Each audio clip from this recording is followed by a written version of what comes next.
Varicose veins కి సరైన చికిత్స కోసం సంప్రదించండి ఎవిస్ హాస్పిటల్.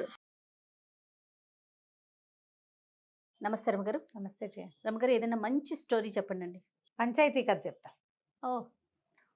ఈ పంచాయతీ కథ ఇంచుమించుగా పాతకాలపు భాష ఉంది. 18th అంటే 40లో అట్లా రాయబడింది. 19వ శతాబ్దపు మొదటి కాలపు కథలు అయి ఉంటాయి. ఇప్పుడు మనం ఊళ్ళల్లో తీర్పులు కావాలంటే మనకు తెలిసే పంచాయతీ తీర్పులు మన చిన్నప్పుడు చూసేవాళ్ళం కదా. తర్వాత క్రమంగా అన్ని కోర్టులు వ్యవహారాలు వచ్చేసినాయి. అప్పుడు కూడా కోర్టులు ఉండేవి, కానీ కోర్టు వ్యవహారం ఉండేది ఆ రోజుల్లో కూడా. కానీ చిన్న ఊళ్ళల్లో ఏ ఊరు పంచాయతీ ఆ ఊర్లోనే తీరిపోయేది. అంతకుముందు 14, 15 శతాబ్దాలు, 16 శతాబ్దంలో ఏవో రాజుల దగ్గరికి వెళ్తాము, లేకపోతే మర్యాద రామన్నలు అలా ఉండేవాళ్ళు. తర్వాత క్రమంగా పంచాయతీ అంటే ప్రభు ఆజ్ఞ అనమాట. ఒక 5గురిని సెలెక్ట్ చేసుకునేవాళ్ళు. ఈ 5గురిలో ఒకడు న్యాయాధికారి. ఆ న్యాయాధికారిని ప్రతిపక్షులే, అంటే ఈ కేసు ఎవరు పెట్టారో, కేసు అంటే వాది ప్రతివాది ఇద్దరు కూడా సెలెక్ట్ చేసుకోవచ్చు. ఓకే, ఎవరో ఒకళ్ళకి అవకాశం లభించేది. ఈయన చెప్తే మాకు న్యాయం అంటే ఆయన చెప్పిందే న్యాయంగా పాటించాలన్నమాట. పంచాయతీ ఆజ్ఞ ప్రభు ఆజ్ఞ అలా పాలించేవాళ్ళు. ఆ కాలంలో ఇంకా కొంచెం అవి ఉండేవి కదా. అదేలేండి. అయితే ఒక ఊళ్ళో ఇలా పంచాయతీ జరిగే ఒక ఊళ్ళో నారాయణరావు అని ఒక ఆయన, ఈయన ఒక నాయుడు. తర్వాత ఏమో షేక్ మదీనా అని ఒక అతను, తెలుస్తుందిగా పేరుని బట్టి. అంతే. వీళ్ళిద్దరూ చిన్నప్పటి నుంచి స్నేహితులు. మదీనా కొంచెం దురుసువాడు, నారాయణరావు కొద్దిగా మృదు స్వభావం. దురుసువాడైనా కూడా వీళ్ళిద్దరూ ఫ్రెండ్లీగానే ఉండేవాళ్ళు. చాలా విషయాల్లో వ్యాపారాలు అవి చిన్న చిన్న వాటాలప్పుడు కలిసేవాళ్ళు. ఏదైనా వ్యవహారం ఉన్నప్పుడు కలిసి మాట్లాడుకునేవాళ్ళు. తర్వాత ఒకళ్ళకి మీద ఒకళ్ళకి ప్రీతి ఉండేది. ఇంకా ఎలా ఉండేదంటే, నారాయణరావు ఏదైనా యాత్రలకు వెళ్తే తన పొలం పుట్ర వ్యవహారాలన్నీ ఈ మదీనాకు అప్పచెప్పేవాడు. మదీనా కూడా యాత్రలకు వెళ్ళేవాడు వాళ్ళ అమ్మని తీసుకుని, దర్గాలు అవి చూడడానికి. అలాంటివి అప్పుడు ఆ రోజుల యాత్రలు అంటే 10 నెలల రోజులు పట్టేసేది కదా. తన ఇల్లు వాకిలి గొడ్డు గోదా పొలం వ్యవహారం అవి నారాయణరావుకి అప్పచెప్పేవాడు. అంత స్నేహం అనమాట. ఆస్తులు అప్పచెప్పడం అంటే స్నేహం కదా. అయితే అప్పుడట ఈ షేక్ మదీనాకి ఒక పింతలు ఉండేది, దూరపు ఆవిడ. ఆవిడకి పిల్ల జల్లా లేరు, భర్త కూడా గతిచ్చాడు. ఆవిడకి ఒక 3 ఎకరాల పొలం ఉండేది. అయితే ఆవిడని చూడ్డానికి వెళ్ళినప్పుడల్లా పళ్ళు పాలాలు పట్టుకెళ్ళి మొగుడు పెళ్ళాం ఇద్దరు, నువ్వు నా దగ్గర వచ్చి ఉండు, నీ పొలం నా పేరుని రాసి నీకు ఆ ఒక ముద్ద నేను వేయకపోతానా, ఇట్లా ఒంటరిగా ఎందుకు పడుంటావు ముసలిదానివి అనేవాడు. అనగా ఈ ముసలావిడికి నేను చేసుకోలేకపోతున్నా, ఒంటరిగా ఉండలేను, అక్కడికి వెళ్తే కోడలు ఒక ముద్ద వేస్తుంది అని చెప్పి ఇక్కడికి అనుకున్నాక ఈ మదీనా గారు చాలా ప్రయత్నం చేసి ఆ 3 ఎకరాలు తన పేరు మీద రాయించుకున్నాడు. ఆ ముద్ర పడిన దగ్గర నుంచి ఇక మొదలు ఆ ముద్ద వేసే బాధ కష్టంగా ఉంది వాళ్ళకి. ఏదో ఒకటి అనేది కోడలు బేగం గారు తిట్టేది, విసుక్కునేది, ఈవిడ ఒకటి తగలబడింది అనేది. అంతకుముందు చక్కగా స్వీట్లు గీట్లు చేసి పట్టుకెళ్ళి మంచిగా షీర్ కుర్మాలు అవి పెట్టేవాళ్ళు. షీర్లు లేవు, కుర్మాలు లేవు, కూరలకే గతి లేదు, ఏదో పచ్చడి మెతుకులు పడేసేవాళ్ళు. ఆ పడేసే తిండి కూడా తిట్టేది, విసుక్కునేది. ఇంట్లో చిన్నపిల్లలు ఉంటే చేయలేక చస్తుంటే ముసలాళ్ళకి ఎక్కడ చేస్తామనేది. ఆవిడకి మెత్తగా వండాలి, పిల్లాడికే వండుకోనా నీకే వండనా అనేది. నానా రకాలు, ఎన్ని రకాలో, ఎంత విసగటో. ఒక మనిషి వచ్చి అదనంగా మన ఇంట్లో ఉంటే ఆ మనిషి పని చేయదు, వేళకి దానికి అన్నం పెట్టాలి అంటే ఎంత కష్టమో. లోక సహజంగా జరిగేదే కదా. అక్కడి నుంచి ఏరా నాయన ఒకరోజు చెప్పింది దీనికి, మదీనాకి. ఆ మదీనా కూడా విసుక్కునేవాడు. ఏమిటి వెళ్ళపడా లేకుండా ఇప్పుడేమో తిండి అలా అనేవాడు. ఎదురుపడి ఏమనేవాడు కాదు, కానీ విసుక్కునేవాడు. వినపడుతూనే ఉండేది ఆవిడికి. ఇక ఉండలేక ఆవిడ విసిగిపోయి ఓ రోజు వచ్చి, మదీనా నాయన నేను వేరే ఉంటా, నీ ఆవిడ బాధలు నేను పడలేకుండా ఉన్నా, నాకు నెలసరి ఖర్చు ఇచ్చేయి, నువ్వు నాది కాచుకుని తాగుతా, నేను మీ ఇంట్లో నీకు అడ్డంగా ఉండను, నీ పిల్లల మధ్యలో నేను కూడా ఓ పిల్లగా ఉంటే మీ ఆవిడ భరించలేకపోతుంది అనేసరికల్లో కేకలేశాడు. అదేమిటి ఇంకా నయం, కాచుకుని తాగటం ఏమిటి, నీకు పైగా నువ్వు నాకు ఇచ్చిన దానికి నేను నీకు నెలసరి ఇచ్చేదానికి సరే ఒక నెలకు వస్తుంది, మిగిలిన 11 నెలలు నీకు ఎవడిస్తాడు, ఏదో ఒక వేస్తున్న ముద్ద తిని ఉండాలి కానీ అన్నాడు. నా పొలం రాయించుకునేదాకా నువ్వు ఆగలేదు కదుట్రా అందావిడ. అనేసరికల్లా ఏమన్నాడు, నువ్వు ఇన్నాళ్ళు బతుకుంటావని నాకు తెలుస్తామా, చస్తున్నా నేను మొయ్యలేకన్నాడు. దాంతో ఆవిడ ఇంకా ఊరుకోలే. పైగా చుట్టుపక్కల ముసలమ్మలు ఉంటారు కదా, నీ పొలం తింటూ వాళ్ళు నిన్ను అంటమేమిటి అని ఈవిడ ఎగసం చూశారు. సరే ఈవిడ పంచాయతీకి వెళ్ళింది. పంచాయతీలో ఎవరెవరిని పెట్టుకోవాలో వాళ్ళందరికీ ఇళ్ళకెళ్ళి మాట్లాడింది. ఎందుకమ్మా ముసలిదానివి, రేపొద్దున నేను అయిపోయామంటే నిన్ను లాగిపడేయాల్సిన వాడు వాడేను, మరి అట్లా చేసుకోబోక పంచాయతీ దాకా వెళ్ళొద్దు అని వెళ్ళొద్దు చెప్పారా? అని చెప్పారు. కాదంది ఆవిడ. కాదు, 3 ఎకరాలు నా పొలం నా దగ్గర ఉంటే ఎవడో ఒకడు రోడ్డు మీద పోయేవాడైనా లాగేస్తాడు.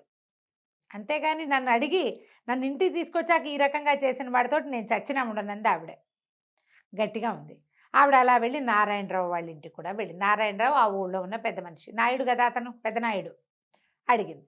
అడిగి, బాబు నాయుడు గారు, నువ్వు చిన్నప్పటి నుంచి నేను నీకు తెలుసు కదా, నువ్వు కూడా మదీనాతో పాటు ఎన్నిసార్లు మా ఇంటికి వచ్చావు, పండగ వేళ నేను నీకు కూడా పాయసం చేసి పెట్టాను, మరి చూడు ఇదంతా న్యాయమో, వాడు మదీనా నన్ను పొలం అడగటం నీకు కూడా తెలుసు కదా అని అన్నది.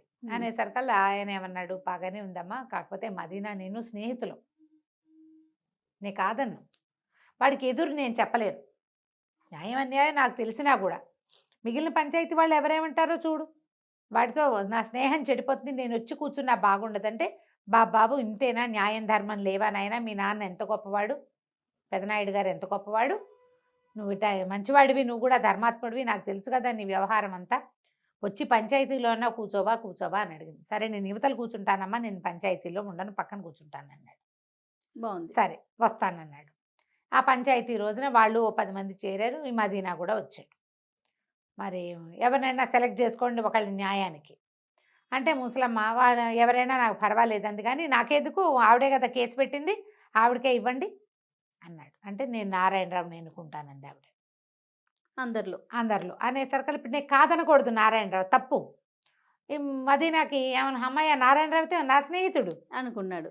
చిన్నప్పటి నుంచి గోళీలు ఆడుకుంటూ పెరిగాం మేము, మనమాటే చెప్తాడు కదా, ఓకే, ఎట్లా కొట్లా వాడి దగ్గరే ఉండు, ఇప్పుడు వెనక్కి నీకు 3 ఎకరాలు ఇప్పించాం తూచంటాడు అని నమ్మాడు. ఆ గట్టెక్కి కూర్చునేసరికి నారాయణరావు కనిపించింది, మదీనా నా స్నేహితుడైతే ధర్మం కదా నాకు స్నేహితుడిగా ఉండవలసింది, మదీనా తరఫున నేను మాట్లాడకూడదు అని ముసలమ్మకి ప్రతి నెల డబ్బివ్వు, లేదా ఆమె పొలం ఆమెకి ఇవ్వు అని చెప్పాడు. ఇదే చెయ్యాలి. పొలం ఇస్తావా, నెలసరి డబ్బు ఇస్తావా, నువ్వు నెలసరి డబ్బంటే చాలున ఆవిడ బతుకున్నంత కాలం నువ్వు పంచాయతీలో సమర్పించాలి ప్రతిరోజు, ప్రతి నెల పంచాయతీ నుంచి డబ్బులు తీసుకుంటుంది అనేసరికి ఇక తప్పనిసరి అయిపోయింది. ఏ పొలం అయితే ఈవిడి పేరు తన పేరు మీద మార్పించుకున్నాడు, అది కూతురికి కట్నంగా ఇస్తానని ఒప్పుకున్నాడు ఎవరికో. ఇప్పుడు అది ఇవ్వలేడు. నెల ఒక 5 రూపాయలు 4 ఆ రోజుల్లో రూపాయలే కదా, ఓ 3 రూపాయలు తెచ్చి ఇక్కడ పెట్టాలి. ముసలమ్మ ఆవిడ కాచుకుని తాగుతుంది, వాళ్ళతో సంబంధం లేకుండా. ఇక నా ఎంత కోపం వచ్చిందంటే, మదీనాకి దౌరవురా దుర్మార్గుడు, చిన్నప్పటి నుంచి నేను స్నేహంగా ఉన్నాను, ముసలిదాన్ని వాడి దగ్గరే ఉండవమ్మా అని చెప్తే సరిపోయేది కాదు అని చెప్పి పిచ్చి కోపం వచ్చేసింది. ఏమంటే బాగున్నారా అని అలాంటి దాంట్లోకి వచ్చేసారు వాళ్ళు. కనపడితే పలకరింపు తప్ప ఇక మళ్ళీ నారాయణరావుతో స్నేహాన్ని నెరపల. కొద్ది రోజులు కొంతకాలం గడిచాక ఈ నారాయణరావు 2 మైసూర్ ఎడ్ల జతను ఒకదాన్ని కొనుక్కొచ్చాడు. 2 ఎడ్లు ఎంత బాగుండేవో, భలే అందంగా ఉండేవి. అయితే ఏమైంది, ఆ ఎడ్ల జతలో ఒకటి కొంచెం ఓ ఏడాది పాటు బండికి కట్టారు, బాగా తిరిగినాయి, ఊళ్ళో అందరి దృష్టి వాటి మీద ఉండేది, ఎంత అందమైన జంటో అవి. సడన్గా ఒక ఎద్దు కాస్త చనిపోయేసరికల్లా మదీనా అందరి దగ్గర ఫ్రెండ్స్ దగ్గర ఏమనేవాడంటే, నాకు అన్యాయం చేశాడు, వాడికి శాస్తి అయింది, నాదే కొట్టింది, బేగం గారు కూడా అలాగే అనేది, ఇట్లాగే అనేవాళ్ళు వెనకాల మాటలు అనమాట. అయితే ఏమైంది, ఒక్కెద్దే ఉంది, ఈ ఒక్కెద్దుకి దానికి సరిపడా జంటను కొనడానికి చాలా ట్రై చేశాడు, కానీ పొట్టో ఏవి సమానంగా వచ్చేవి కాదు. అయితే ఆ ఊళ్ళో అప్పలస్వామిని ఒక బండి ఒంటెద్దు బండి వ్యవసాయం చేసుకునేవాడు ఒక అతను ఉండేవాడు. పెళ్ళాం అప్పలమ్మ, అతను అప్పలస్వామి. అతను ఏం చేశాడు, ఈయన దగ్గరకు వచ్చి, నారాయణరావు నాకు ఒంటెద్దు బండి ఉంది కదా, పాత ఎద్దు ఎప్పుడో పోయింది, బండి అలాగే ఉండిపోయింది, మరి ఊళ్ళో అంతా మాసోళ్ళు వచ్చినా ఇప్పుడంతా వడ్లను ఇళ్ళకి చేర్చుకునే రోజులు, ఇలాంటప్పుడు కనుక నాకు ఎద్దు దొరికిందా, నేను చాలా హాయిగా వ్యాపారం చేసుకుంటాను అని మీ ఎద్దుని నాకు ఇవ్వండి అన్నాడు. 200 ఎద్దు, 400 పెట్టి తెచ్చాడు, 200కి ఒక ఎద్దు పోయింది పాపం. ఈ రెండో ఎద్దుకి 200 అంటే ఏమన్నాడు, అలాగే బాబు కొంచెం వ్యాపారం సాగనివ్వండి ఇస్తానన్నాడు. సరే ఈ బండి కట్టుకుంటే బండి చక్క పరిగెత్తేది, విపరీతంగా బండి వ్యాపారం చేసుకున్నాడు అప్పలస్వామి. అయితే ఏం చేశాడు, ఎంతసేపు గడ్డి మోపులు మోసేవాడు కానీ 4 పరకలు ఆ ఎద్దుకు వేసేవాడు కాదు అప్పలస్వామి. ఏదో ఎండుగడ్డి దొరికింది తినేది పచ్చికే తప్ప దానికి ఆహారం దొరకల. అంతకుముందు మైసూర్ ఎడ్లకి కొంచెం కాస్త చేత కావాలి, చక్కగా ఉలవలు, కాస్త దాణా, చిట్టు, తవుడు అలాంటివి పెడితే అవి నున్నగా ఉంటాయి. ఒట్టి గడ్డితో దాని బండి నడవద్దు దాని రకం. పైగా నారాయణరావు ఇంట్లో ఉన్నప్పుడు వాళ్ళు తవుడు, చిట్టుతో పాటుగా మినపగడుగు పెట్టేవాళ్ళు, మినప్పొట్టు పెట్టేవాళ్ళు. ఎంతసేపు ఎద్దుని పోషించడంలో ఉండేవాళ్ళు. అప్పుడు నున్నగా ఉండేది. పైగా జోడిపోయిందన్న బెంగ ఒకటి ఉంది దానికి. ఇక్కడికి ఆహారం లభించక మెల్లిగా చిక్కిపోయి ఒకనాడు చాలా బరువు ఎక్కువ వేసేసాడు. ఒంటెద్దు బండికి రెండెడ్ల బండికి తేడా ఉంటుంది. రెండెడ్లు ఉన్నప్పుడు బరువు సమానంగా పంచుకుంటాయి. అవి ఒకటే ఉంటే అదొకటే కదా లాగాలి. దాంతో విపరీతమైన పనులతోటి ఆ ఎద్దు అలసిపోయింది. శక్తికి సరిపడా ఆహారం లభించాలి, ఎక్కడో కూలిపోయింది. అది కూలిపోయేసరికల్లా ఇంకేముంది, అయిపోయింది. ఎద్దు చనిపోయేసరికల్లా వీళ్ళు ఏమన్నారు, చచ్చుడు ఎద్దునిచ్చాడు నాకు నారాయణరావు అని తిట్టిపోశారు. నారాయణరావుకి ఏం తెలుసు, ఆయనేమో మాసోళ్ళ కోసం డబ్బులు వసూలు చేసుకోవడం కోసం వచ్చాడు. 200 ఇస్తానంటే కదంటే, ఏంటంటే భలేవారు, మధ్యలో కూలిపోయింది, ఆ ఒడ్లు ఇంటికి చేర్చినప్పటికి దేవుడు కనపడ్డాడు మాకు, చచ్చిపోయిన ఎద్దుకు డబ్బులు ఎందుకు ఇస్తాం, మేము చచ్చినా ఇవ్వమన్నారు. పోనీ వదిలేదంటే 200 చేదా, నెలకి 3 రూపాయలు ఒక మనిషి ఖర్చు అవుతుంటే 200 ఎన్ని రోజులకు వస్తాయి, ఎంత డబ్బు. అక్కడి నుంచి అతను వదిలిపెట్ల. ఈ లోపల ఏంటంటే వీళ్ళే ఏదో నారాయణరావే ఎద్దుకేదో చేయించాడని వీళ్ళు, అప్పల స్వామి ఏదో చేసేసాడని వాళ్ళు, ఇలా నానా రకాల మాటలు పుట్టినాయి. పంచాయతీకి వెళ్దామన్నారు. పంచాయతీకి వెళ్దామంటే ఈ లోపల ఏమైంది, అక్కడంతా ముందంతా మదీనాకి శత్రువులందరూ మదీనా శాస్తి అయిందనుకున్నారు. ఇప్పుడు నారాయణరావుకి ఒకళ్ళిద్దరు శత్రువులు ఉన్నారు. అప్పల స్వామి ఎలాగో ఉన్నాడు. ఈసారి మళ్ళీ పంచాయతీ పిలిస్తే షేక్ మదీనా కూడా పెద్ద మనుషుల్లో ఉన్నాడు. ఈ అప్పల స్వామి ఏమనుకున్నాడు, మదీనాకి ఇది వరకు నారాయణరావు ఎదురు తీర్పు చెప్పాడు. ఇప్పుడు కనుక మదీనాని మనం జడ్జిని చేస్తే, పంచాయతీ పెద్దవాడిని చేస్తే అప్పుడు నారాయణరావు రోగం కుదురుతుంది అనుకున్నారు. అనుకుని మదీనాతోటి మాట్లాడాడు. బాబు నువ్వు నాకు పంచాయతీ పెద్దగా ఉండబట్టి, పంచాయతీ గట్టెక్కుతుంది ఒక పెద్ద వేప చెట్టు, దాని కింద వేసిన గట్టు. ఆ గట్టెక్కుతుంటే మదీనాకు అనిపించింది, నారాయణరావు ఎవడు, నేనెవడు, ఈ అప్పలస్వామి ఎవడు, న్యాయం ధర్మం కాదు ఉండాల్సింది. మంచిగా ఈ గట్టు అంటే ధర్మం, ఇది ఎక్కటం, ఒకడికి ధర్మం చెప్పడం అంటే నేను ఆలోచించడం ఏమిటి, ధర్మం ఏది చెప్తే అదే చెప్పాలి. అటు మెట్లెక్కేటప్పుడు ఉన్న నవ్వు తిరిగేటప్పటికి లేదు, మెట్లెక్కి ఇటు తిరగాలి కదా మన వైపుకి. మనం గట్టికి మెట్టెక్కి ప్రజల్ని మొహం చూపించడానికి ఇటు తిరిగాడు, ఇటు తిరగంగానే బిగిసిపోయాడు. నారాయణరావు ఎద్దు అప్పలస్వామి తీసుకున్నాడు. ఈ 1-2 నెలల నుంచి అతను ఎంత వ్యాపారం చేశాడో ప్రపంచానికి తెలుసు. ఎద్దు చనిపోవడానికి కారణం, ఇప్పుడు పంచాయతీ వాళ్ళు కూడా 2 రకాలు చెప్పారు. ఎద్దటాకు చచ్చిపోయింది కాబట్టి నారాయణరావు కొంత బేరం తగ్గించుకుంటే బాగుంటుంది 200 కాకుండా అని. ఎద్దు చచ్చిపోవడానికి అప్పలస్వామే కారణం, వాడిని శిక్షించాలని రెండోది. ఇతను చెప్పాలి అసలు తీర్పు. అంతకుముందు ముసలమ్మ అప్పుడు కూడా అంతే, పొలం ఇస్తావా అమ్మాయిని పోషిస్తావా అని. అయితే ఇతను ఏమన్నాడంటే, ఎద్దు చనిపోవడానికి నారాయణరావుకి సంబంధమే లేదు.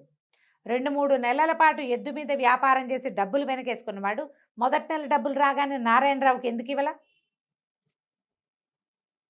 ఎద్దుకు ఆహారం పెట్టకుండా చంపేసినందుకు మనకు సంబంధం లేదు, ఆ పాపం వాడిది. దాంట్లో ఎవరూ భాగం తీసుకోరు. నారాయణరావుకి 200 కట్టి తీరవలసిందే. పంచాయతీ చెప్తే ప్రభువు చెప్పినట్టే అంతే. ఈ పంచాయతీ గట్టు దిగిన ఆ మదీనా వెళ్ళి నారాయణరావుని కావలించుకున్నాడు. నన్ను క్షమించు, ధర్మంలో ఉన్న విలువ ఏమిటో గట్టెక్కాక కానీ నాకు అర్థం కాలేదు. ఆనాడు నువ్వు నా వైపు వహించలేదని నేను అనుకున్నాను, ధర్మం వైపు వహించావని నాకు ఇవాళ అర్థమైంది అని చెప్పి అప్పటి నుంచి మళ్ళీ స్నేహంగా ఉండటం మొదలుపెట్టారు. ధర్మానికి ఉన్న విలువది, దాని వైపు నిలబడ్డవాడు కాలక్రమానైనా వాడి ధర్మం ఏమిటో మిగిలిన వాళ్ళకి అర్థమవుతుంది. బాగుంది కదా, చాలా బాగుంది రమ్మగారు. నమస్తే. నమస్తే.